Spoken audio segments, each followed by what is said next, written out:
any way that I can... Hold on a second. Yeah.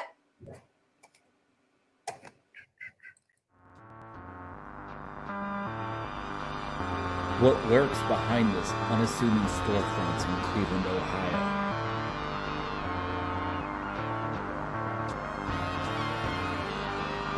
It's the Buckland Museum of Witchcraft and Magic.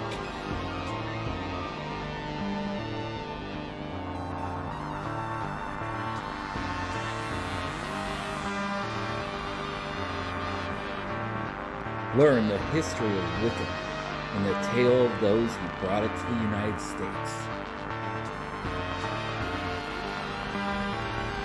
See the tools of magic, once used by practitioners of the arcane arts.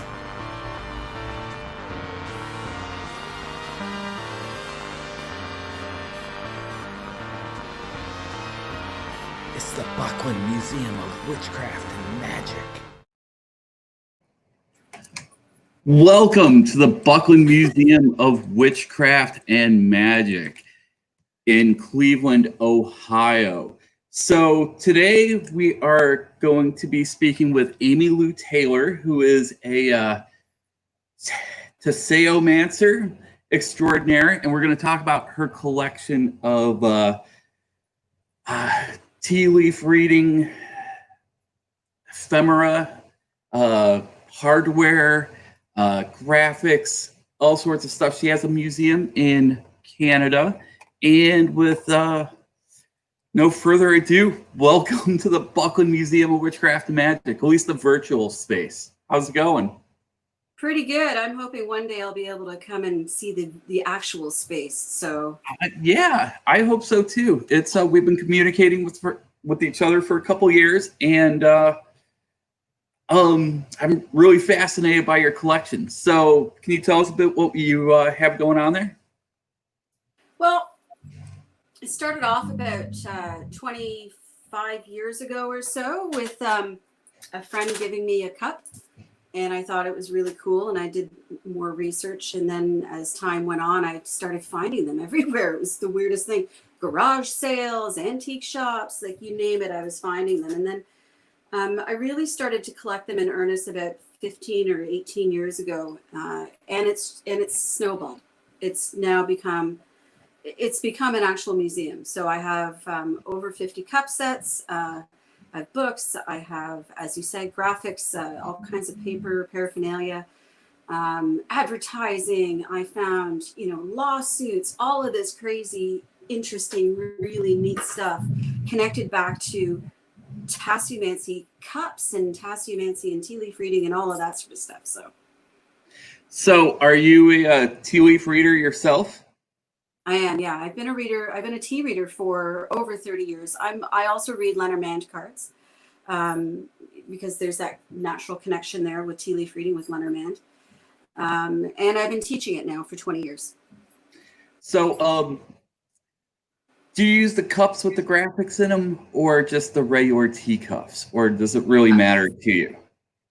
Well, I mean, like I can use anything, but I prefer to use just a plain white cup as opposed to using the marked cups. So there's two terms that are related to tea leaf reading, right? There's tasseography and there's tasseomancy. And then there's tassology, which is a whole other thing altogether, but it's all connected.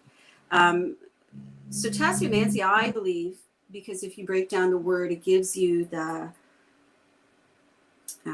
actual definition of what it means. If you break down the word, it actually Tasseos Cup, and then mancy is form of divination, which is fine.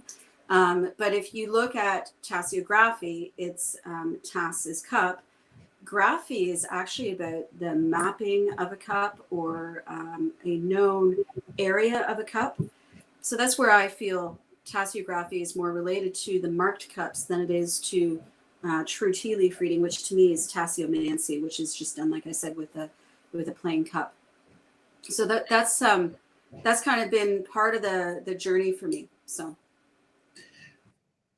speaking of journeys, do you have any idea when the first recorded history of tea leaf reading, how How far back does this go? So tea leaf reading as we know it, there is historical references.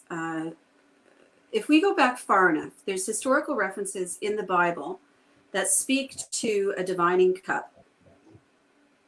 Apparently Joseph had it when he was in Egypt. So people seem to think that it started in Egypt. But when tea actually made its way to Europe and the UK, tea also came with Chinese teawares. So then there was belief that in the 15 and 1600s that tea leaf reading started with the Chinese. I have actually found references stating that the divining cup was actually being used by the Babylonians 1800 BC prior to Christ coming along, right? So, but the written documentation, 1610 is the first written documentation that I've actually come across. And I found it in a book that was telling us all about the history of the teacup, of all things. So, and they called it blasphemy and all of these things and witchcraft, and, you know, which is right up our laneway, right? So, Yeah. So what year was that? 1610. Really? Wow. How cool. Yeah. So I wanted to share something with you here that is part of our collection. This is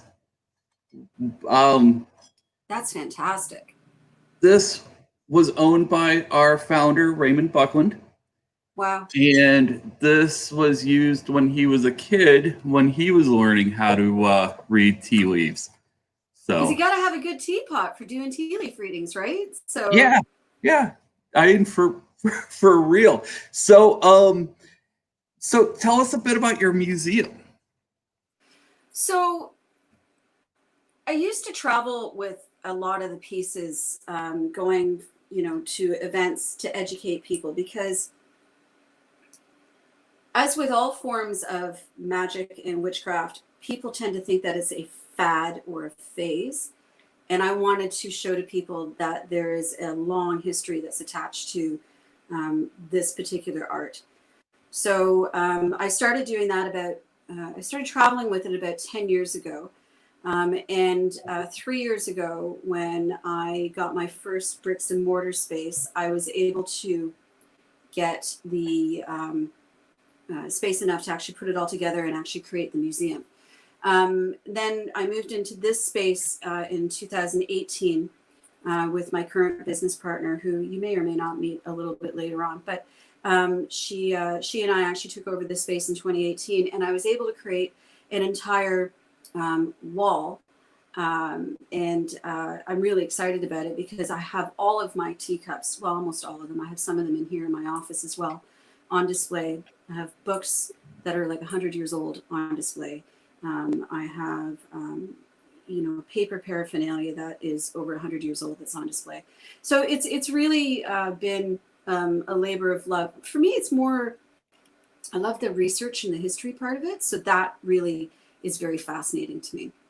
So that's kind of how it started. So it used to be the traveling mystic tea room, and now it's actually got its own home. So I just kind of want to pull up your website here. So are you open right now? Because of the COVID-19? I am. Yeah, So COVID-19's been a blast, right? No, it's terrible. It's Sorry. awful. It's been absolutely devastating on more than just the medical levels, right? So, you know, like we've all seen it, but many of our small business friends are actually struggling a lot with this. So, here in Canada, they have a 3-phase system that they're phasing in businesses as time goes on, as they're opening things up, and then the numbers go up. Anyway. So, right, Murphy's Law, whatever you want to call it. Anyway, so they allowed businesses that were on a main street to open up last week. So, right. So, but my partner has an occult shop in the front, and she was open, no problem. She's able to let, you know, 1 to 2 people in the store at a time. And I really agonized over whether I was going to start seeing clients again. But as of today, I'm starting to see clients. So I'm doing it in a way where I will be wearing a mask, which is why there's no lipstick on. Yeah. So I'll be wearing a mask, and the person sitting across from me is going to be wearing a mask. They arrive, they wash their hands, they put their mask on. They literally touch nothing except the chair that they're sitting in. And then I do the reading, and then they leave, right? Yeah. And wash their hands before they split as well. So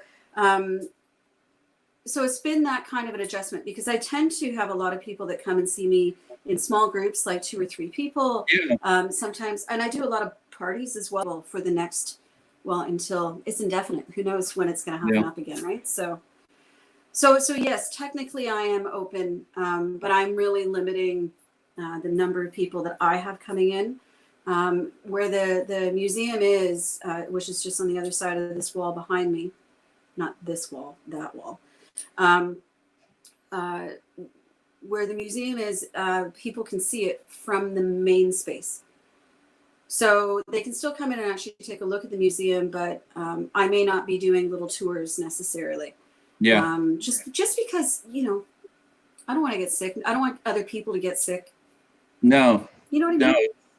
So, I think about that here. We were open. I've decided we're going to be closed again for a bit.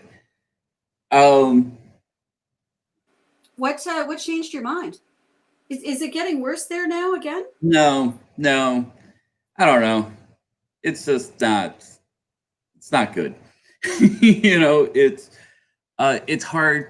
People, my kind of clientele are individuals. It's very hard to herd cats, as they say.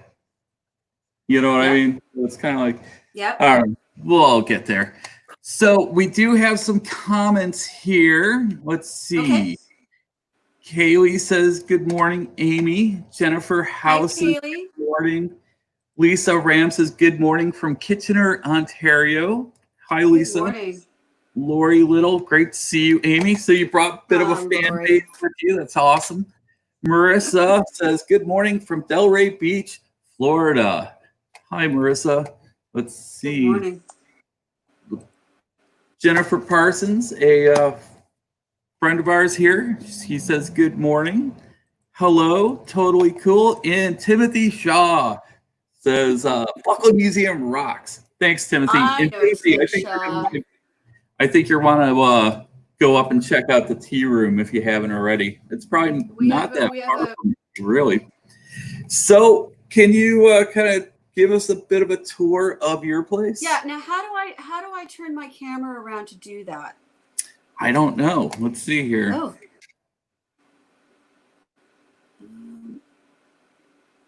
Oh, hang on. Sorry about that. It's all right. So what I might do is actually just turn my tablet around and walk around with it. I think that'll work.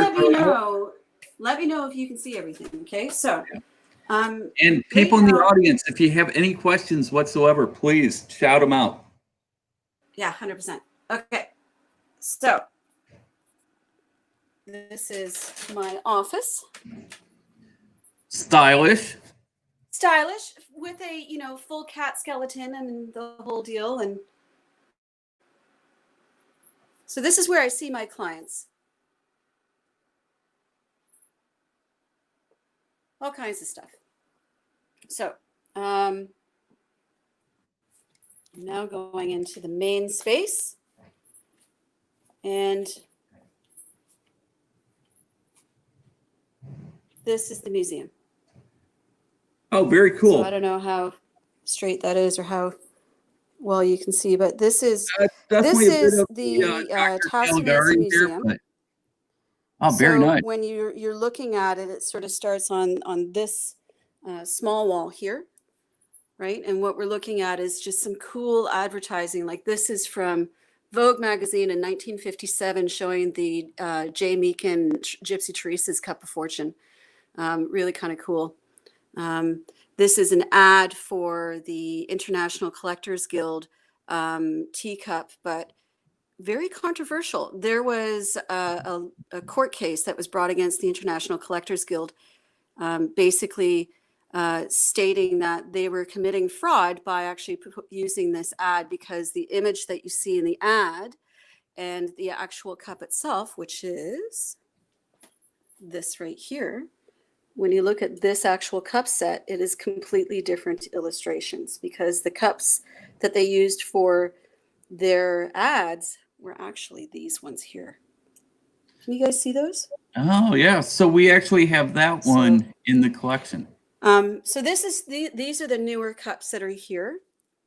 And then some of the older ones, my favorites, are all in this cabinet here. So take you for a wee tour. My most favorite cup is the one that you see in the very back, which is the Wimsatt Cup. And the Wimsatt Cup is amazing. It was made by Genevieve Wimsatt.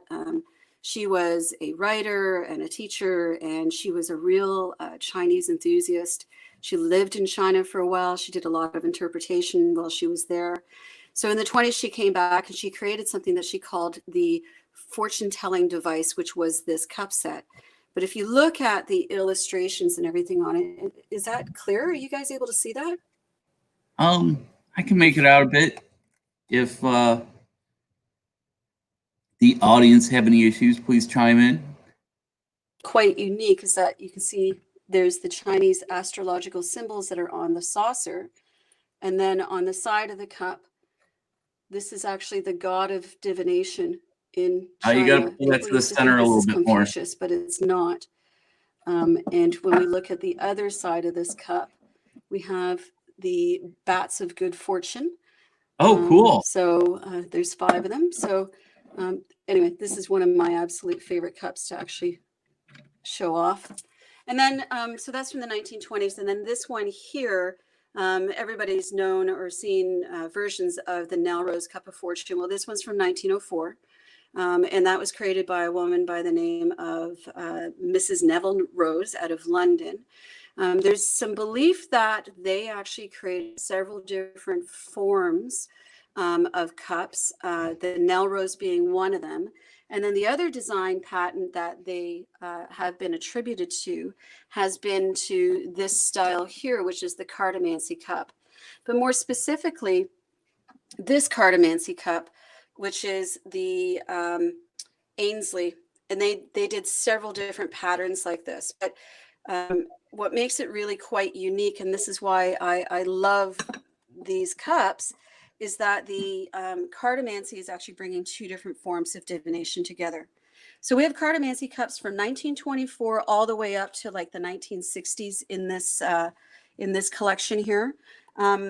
You know, there's generally speaking, and this is on Catherine Yonrod's Mystic Tearoom page as well, and I agree with what she's said there, is that there are 3 different types of cups. There's the symbol cups, and then, you know, so symbol cups would be like these ones from the 1930s from Paragon, right? I don't know if you guys can see those clearly enough, but they're really very cool.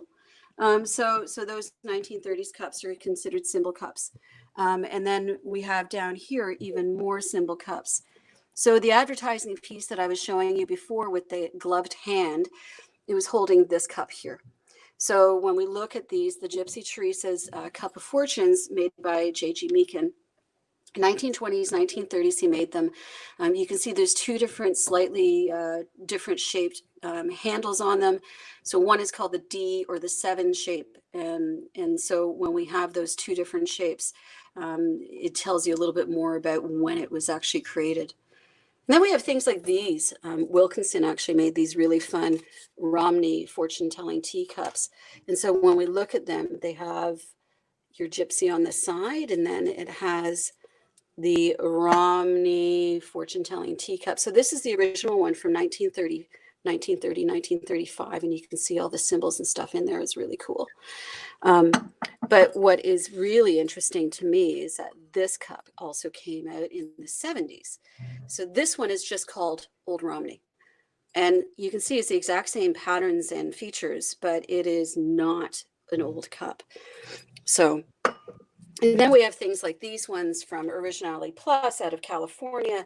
And these are all hand applied illustrations, as well as the zigzag and the scallop pattern that you see on the plates. One of my favorites is this one out of New York. This one is from Creative Arts Products. But what I love about this one is the handle. Isn't that adorable? We can't really see it. And then it's got the numbers in the bottom as well. So really, really interesting things and sort of fun stuff that I have going on here. These two cups that you see up here, these are actually Japanese knockoffs. So this one, we're not really sure. It could actually be a Shackman cup, which is the same as this cup here, or it is just a straight up knockoff of the, the original Ainsley patent. So, and then there's this one as well. And what makes this one quite unique, and the reason why I got it, is because instead of it saying the Cup of Fortune around the edge, which is what all of these other ones have, this one says the cup tells your fortune. And I never seen that before. So I thought, oh, that's pretty cool. Got to have that in the collection. So there it is. So pull away from that. Amy Lou, we have some questions here. And then there's this cup. So this is actually one of the most expensive and rarest cups that I have in the collection. And this cup is actually called the Witch's Cup of Destiny, and it's made by Peterson in the States. The dates on it are somewhere between late 1800s, early 1900s. So I'm saying 1899 to 1905 on my sheet here, and it's super cool. And the reason why it is in this case is because, quite frankly, the cup itself is really, really fragile. I don't know if you can actually see it really well enough, but there is the illustrations that are in it. But it's really fragile because the cup has been broken right in half, which is the only reason why I own it and the only reason why it's in my museum. Otherwise, you're looking at Canadian $550 for the set. So I was able to get this at a very decent price. And even then, it was really super expensive. So yeah, it's really neat. Then we have things like these postcards that are up here. So the oldest postcards I have is from 1905. But then I got postcards going up to the 1940s, 1950s, 1960s. I have a couple in my office that I'm still researching that haven't gone out yet, but they're from like 1906, 1907. Then you have things like booklets that tea companies would actually have utilized and got on the bandwagon for tea leaf reading. The upper corner over here, this one is actually, and this is actually for the Signs and Omens Cup, so that I showed you earlier for Paragon. That is the original pamphlet that would have come with it. So, and then of course, in the 1920s, Salada Tea actually really got on board. And what they did is that they had little handouts that they put into their boxes and stuff. So somebody saved this from the 1920s, and it all tells about the tea leaf superstitions that are available. So really, really unique, cool stuff. Then my books that I have up on the wall here, 1957, this one is from Minetta. I'm sure everybody's seen that particular book. This one is actually 100 years old, and this is the teacup reading and fortune telling by a Highland seer. And this actual book is this year 100 years old. And then we have down at the bottom in 1939, this was from Cicely Kent, but the original book came out in 1922. So it's going to have a birthday in a little bit. These cups that you see here, these are the newer cups. So as I was saying before, this is the International Collectors Guild cups. You'll see the one that's closest to the edge of the cabinet here, which is my left. I think it's your right. You'll see that it's actually got hexagon stars on the inside of the saucer and the cup, but it does not on the second cup. The first cup is the original cup set. The second cup is the secondary printing of that cup set. So those are 1975, 1985. And like I said, there's all kinds of controversy around that set itself. One of my rarest cups, believe it or not, is actually this one that's here, the Morley House Tea Leaf Reading Cup. This is actually from 1972, and it was created for a company called Morley House Direct Marketing. They made this as in just a giveaway for their clients, I believe. It's really not much known about it. But I've only seen 3 of these cups, and I actually own 2 of them. Then 1965. So when we look at these cups here, right, these are from Red Rose Tea Company. So Red Rose Tea Company in 1965 had a giveaway. You send $2 and 4 box tops and you get a cup and saucer set. What makes these cups really unique is that unlike all of the other ones that you've seen so far, there's no designs or patterns are on the inside of the cup. They're on the outside of the cup. So it makes a really beautiful cup to actually drink your tea out of.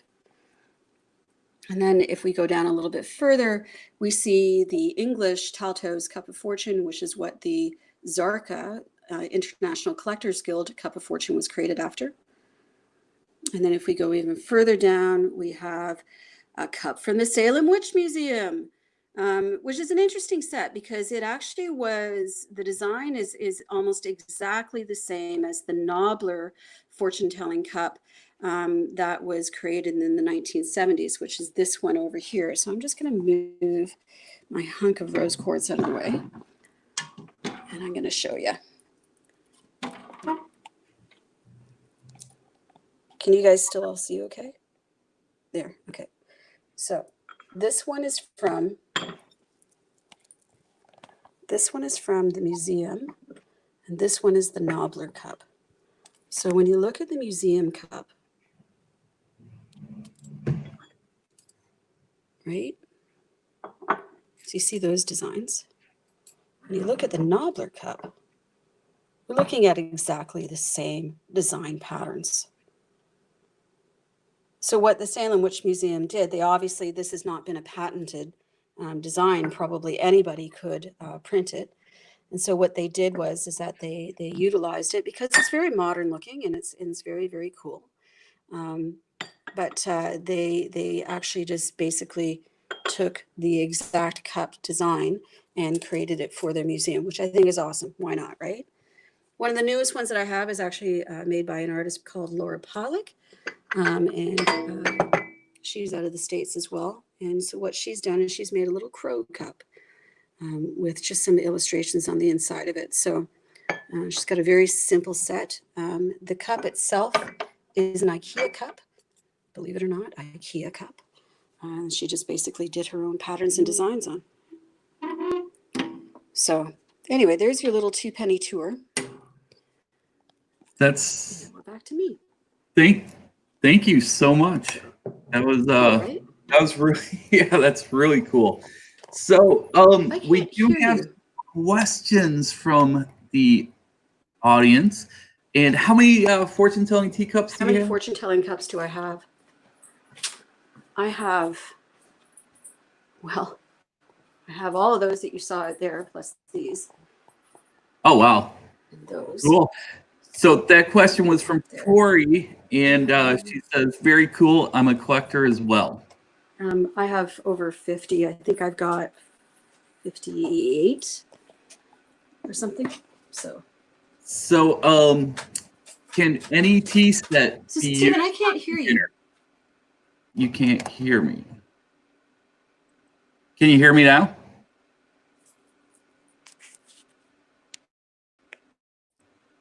Can you hear me now?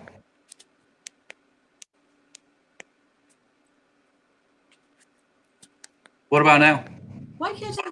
Oh, yes, that's better. Okay, cool. Excellent. So Marissa Arilli says, can any tea set be used for a beginner? Yeah, so if you you give classes on tea leaf reading, what's your most basic thing when you tell people to go out and, you know, start learning how to divine through the leaves? I think the very first thing that most people should do is see if they start seeing shapes in other random objects. Yeah. Right. So straight up geomancy, right? Um, you can definitely, I think it's a skill that anybody can learn. Honestly, it's just like drawing. I think anybody can draw at some point in their life. They'll be able to pick it up and do it. The biggest argument I think most people find with themselves is actually having what I call the alligator brain, right? Which is our technical linear sort of brain, blocking you from being able to see whatever it is that you need to be seen. So that's interesting because one of our local psychics is a gentleman named Gregory Nichols, and he is incredible. And one of his things is tea leaf reading. And we'll have tea parties here at the museum, and he'll come and divine. And his inside his head is this incredibly intricate encyclopedic symbol set for the little designs that come up on the leaves. And oh, there's a bee. You're working too hard. Blah blah blah blah. Here's this. And he kind of goes through the whole thing, and he always calls me out for whatever I'm, struggling with at the time, which I always think is really fun. Yeah. So can you kind of talk about what's the technology of tea leaf reading? What's the process that you go through to do a reading? So here's what makes this also very interesting. So sorry, I'm just repositioning. I don't use the symbols. I started off in the very beginning. I actually started off using the symbols, but I rely more on what my intuition is telling me in regards to the person that is sitting in front of me, right? So it's a matter of actually picking up on personal energy, right? Which part of magic is always working with energy. No matter how we look at it, we're manipulating it one way or another, right? So it is looking at the energy of that person and applying what I'm seeing based on what that person feels like and what is going on with them. So part of reading to me is trusting that gut instinct and allowing yourself to see what needs to be seen.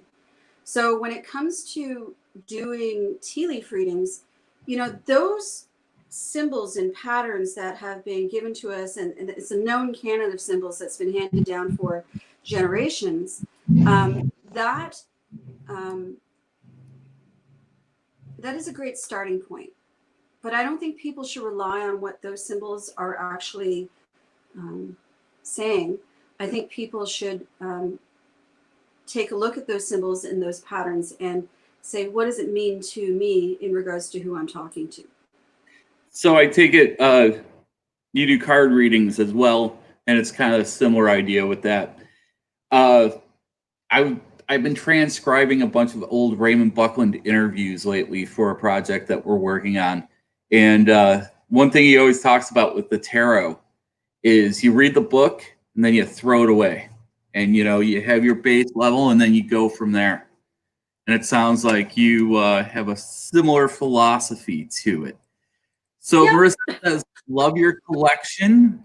Tim says, love checking out your museum. Cool. Our friend Pauline says, cool space and collection. Hope I find myself up there in the future to check it out. Would love to see you. Chris Wood says, awesome. Amy says, these are beautiful and fascinating. Can't wait to see the new museum. Cool. Jasmine Ambrosia, hey, I'm happy to see this live. I loved our trip to Cleveland, LOL. I remember clinking on those gorgeous hardwood floors with my black pumped heels. Hey. From Indianapolis, I remember. Hope everything's going okay there. She works at a shop in Indianapolis, and I hope everything's going okay there. Sadly, I didn't sink into the floorboards and become part of the museum. Fun. Well, there's always next time, right? Right. So, how did you get started? You had this cool cup, and you're like, I got to figure out how to use this. No, it actually started before that. Strangely enough, I started doing tea. So it's been over 30 years that I've been reading. I'm in my 50s now. And over in over 30 years, it literally started over a cup of tea. I was sitting in a Chinese restaurant. I was pouring tea for my family. I just happened to look in their cups, you know, and you know, at that time I was 18. I was already, you know, exploring different forms of divination and spirituality and blah, blah, blah, and all that sort of stuff, as you do at that age, right? It just piqued an interest in me. So I decided to do some research, and back then there was no internet, so we couldn't Google anything. I had to go to libraries, and I ended up in the Yellow Pages here in Ontario, and I went and saw a few psychics who gave me some pointers, and then I basically buggered off to California for almost 2 years. So, which is fine, but I got a lot of training while I was down in San Diego, and my first teacher is still very close to me.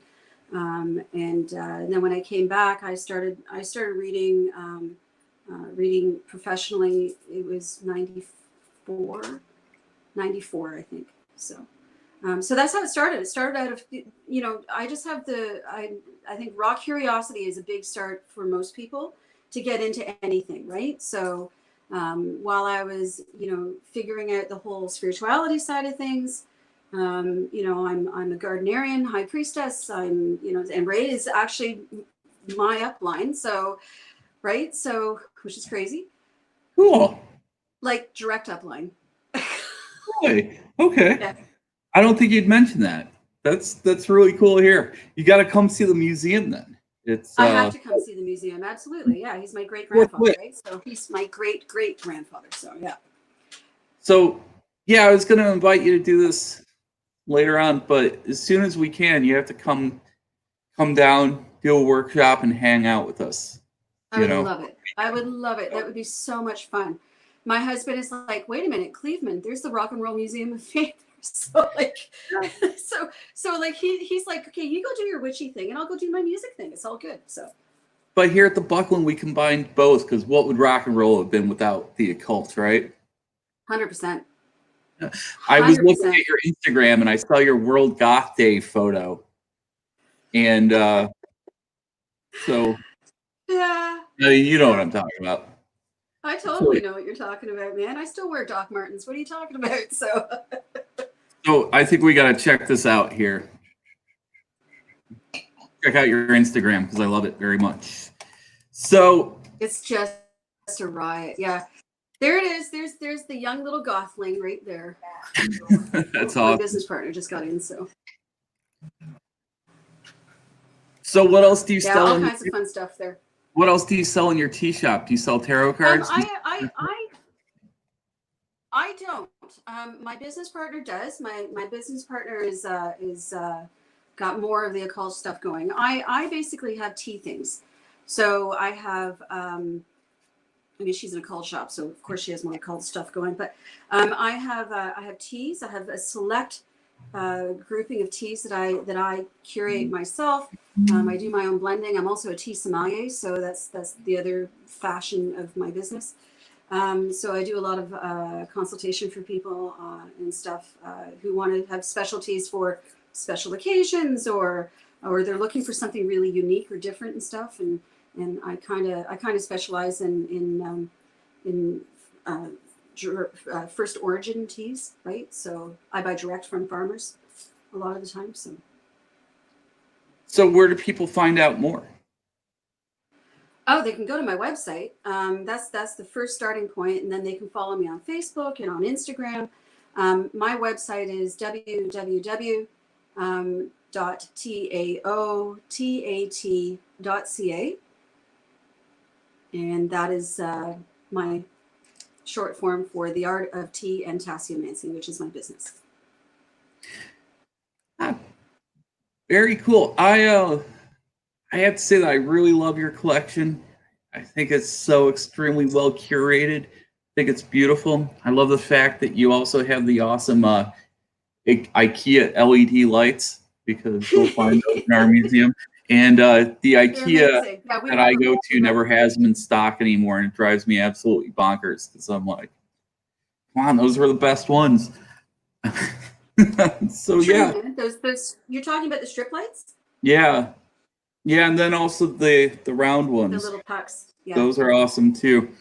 So just a little small museum inside baseball stuff, I guess here. So well, I'm gonna say goodbye to the audience. Will you hold on for a second so I can give you a Sure. proper farewell? And Absolutely. all right. Well, thanks for everybody for tuning in. You may have caught it at the beginning. I've decided to close down the museum for a couple days just to get everything right. I mean, everything was right, but I think it's the right decision to make. Stay in touch, and I'm looking at all you guys out there. Tune in, ask questions, and I gotta say one thing to you: stay witchy, my friends. All right, we'll be back in a few days. Take care.